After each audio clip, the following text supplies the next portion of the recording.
Bonjour cher ami, j'espère que tu vas bien. Quant à moi, tout va très bien. Alors aujourd'hui, j'ai décidé de faire cette vidéo vraiment voilà, dans une forêt, si je peux dire ainsi.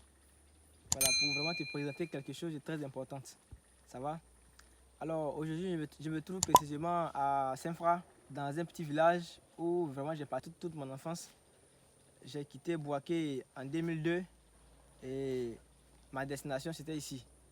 Voilà, un petit village qui est situé sur l'axe Yamsokro-Saint-Fra. Ça va? Précisément à 27 km de Saint-Fra. Si nous partons 10 ans ou bien 15 ans en arrière, ok? C'est-à-dire en 2006, 2007, 2008, 2009, tout ce que vous voyez derrière moi. Là, je suis arrêté à côté du meilleur cacaoyer actuellement.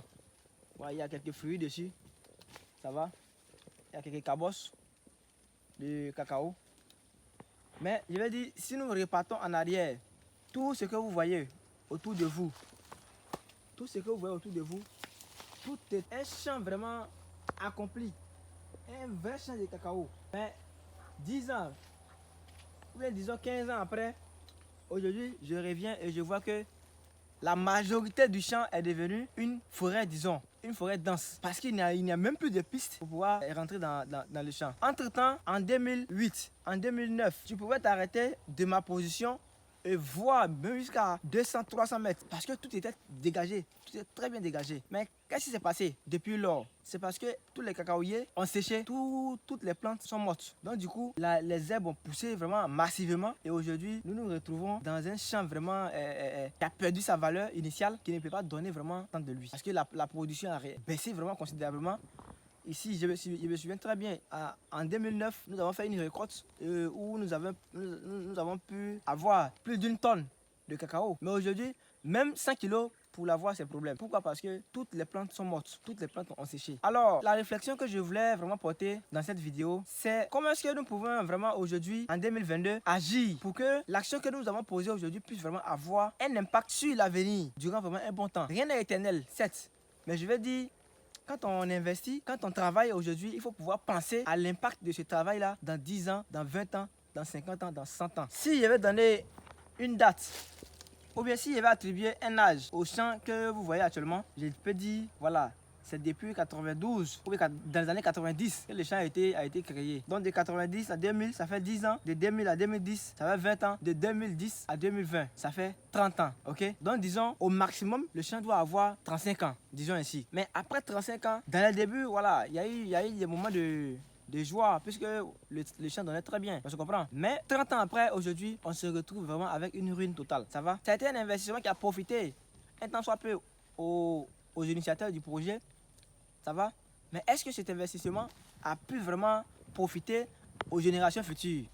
Si la réponse est oui, cela veut dire que le profit a été vraiment partiel. Ok? Parce que là où je vous parle aujourd'hui, on ne peut tirer aucun profit de ce champ-là. Est-ce que vous comprenez un peu? Donc, ce que je voulais vraiment passer comme message, il est vraiment important et nécessaire de pouvoir savoir agir aujourd'hui. Ok? Pour pouvoir pérenniser le travail que nous faisons. C'est-à-dire que quand tu travailles aujourd'hui, il faut pouvoir penser à organiser ce travail-là de telle sorte que les générations futures, peut-être une première génération après toi, encore une deuxième génération après toi, puisse au moins profiter de ton travail que tu fais aujourd'hui. Si ce n'est pas le cas, je pense que le succès, ok, sera toujours éphémère. C'est-à-dire que tu construis, ok, tu construis, après ça s'écroule et tu es obligé de venir reconstruire à nouveau. On se comprend? Et quand c'est comme ça, on est en perpétuelle reprise et ça ne fait pas évoluer. Mais posons-nous des questions plutôt pour pouvoir trouver des réponses à long terme. Et quand c'est comme cela, je pense que les choses pourront s'améliorer au fur et à mesure avec le temps. Et on n'est pas obligé de venir reprendre à chaque fois à zéro. Est-ce que vous comprenez? C'est vrai, ce champ a profité aux initiateurs, comme je le disais. Mais je vais dire, actuellement, il est à son thème. Parce que voilà, on ne peut plus tirer des profits ici. Et s'il faut reprendre à zéro, regardez le temps que ça va prendre. Ça va? Et je ne suis pas sûr que la terre encore a les mêmes atouts, ok? Ou bien a les mêmes richesses qu'elle avait avant pour pouvoir vraiment faire sortir encore un très bon champ de cacao. Ça va? Donc il faut réfléchir aux choses certainement pour pouvoir vraiment exploiter le terrain en question. Ça va? Donc c'est vraiment nécessaire et c'est vraiment important. Dans cette vidéo, je voulais t'inviter simplement à savoir agir. Et à savoir agir aujourd'hui pour pouvoir garantir un succès qui sera perpétuel dans le futur. Ça veut dire quoi? Quand tu fais un travail aujourd'hui, il faudrait que tes enfants puissent profiter de ce travail. Il faudrait que les enfants de tes enfants puissent profiter de ce travail. Ça va? Le travail peut être dégradé ou bien peut perdre sa valeur. Mais avec une amélioration, avec un suivi, ce travail en question pourra certainement permettre aux générations futures de pouvoir vivre. Donc ça serait qu'une amélioration perpétuelle. Une amélioration perpétuelle. Le travail fera que la famille aura une base solide pour pouvoir grandir. Parce qu'aujourd'hui, malheureusement, entre 90 et 2010, par exemple, c'est que dans l'intervalle de ces 20 années, toute la famille comptait sur ces champs. Mais imagine aujourd'hui qu'il n'y a plus de champs de cacao. Ok? L'espoir de cette famille-là, sur quoi est-ce que l'espoir de cette famille peut reposer aujourd'hui? Et malheureusement, c'est le désespoir, puisque on ne peut plus avoir les ressources financières comme dans les années passées. Vous voyez? Donc du coup, c'est comme si la courbe est décroissante. En temps, une famille doit pouvoir grandir. Ce que je veux dire à travers cette vidéo, il faut comprendre que nous devons travailler de telle sorte que les premières tâches ou bien les premières activités soient une fondation. Et à partir de cette fondation, les générations à venir pourront vraiment améliorer les choses. Est-ce que vous voyez un peu? Je ne dis pas que les parents ont mal fait de faire un champ, non. C'est ce qui nous a permis, nous, peut-être de s'instruire, d'avoir les moyens qu'il fallait à l'époque pour peut-être aller à l'école. On se comprend? Je ne dis pas qu'ils ont mal fait de faire les champs de cacao, non. Mais je veux dire, à travers cette expérience, il faudrait que nous soyons capables, ok, de tirer des leçons qui vont nous permettre de s'améliorer. Parce qu'en réalité, le succès doit être programmé sur une longue période. Ça veut dire quoi?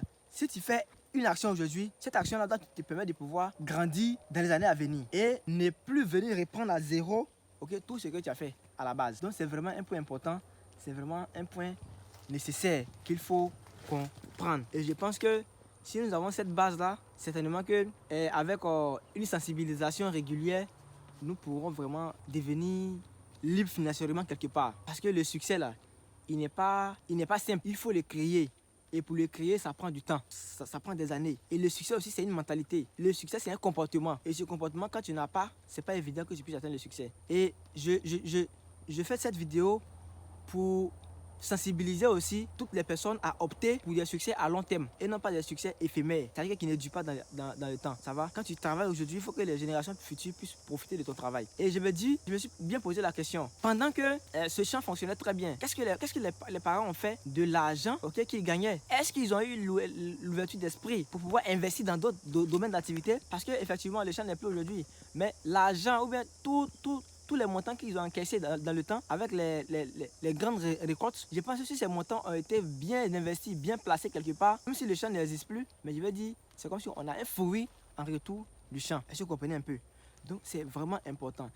Tu peux être un employé quelque part. Tu peux être un homme d'affaires. Peu importe ce que tu fais. À travers tes revenus actuels, il faudrait que tu puisses investir dans d'autres domaines. Voilà, pour pouvoir pérenniser ton succès, pour pouvoir garantir la richesse dans ta famille, pour pouvoir permettre à tes petits-enfants, ou bien à tes enfants, ou bien aux générations futures de bénéficier de ton travail. Ça va? Donc, voici un peu ce que je vais vous dire à travers cette vidéo. Voici la leçon importante que je vais vous partager à travers cette vidéo. Alors, ça a été un réel plaisir pour moi de partager ce moment avec vous à travers cette vidéo et j'espère que les conseils qu'il a donnés pourront vraiment vous aider à pouvoir grandir, à pouvoir faire un pas de l'avant vers l'avant parce que c'est ce que tout le monde recherche. Ça va? Et on va se dire à très bientôt pour les prochaines vidéos. Mais avant toute chose, abonne-toi si ce n'est pas encore fait et vraiment active la cloche de notification.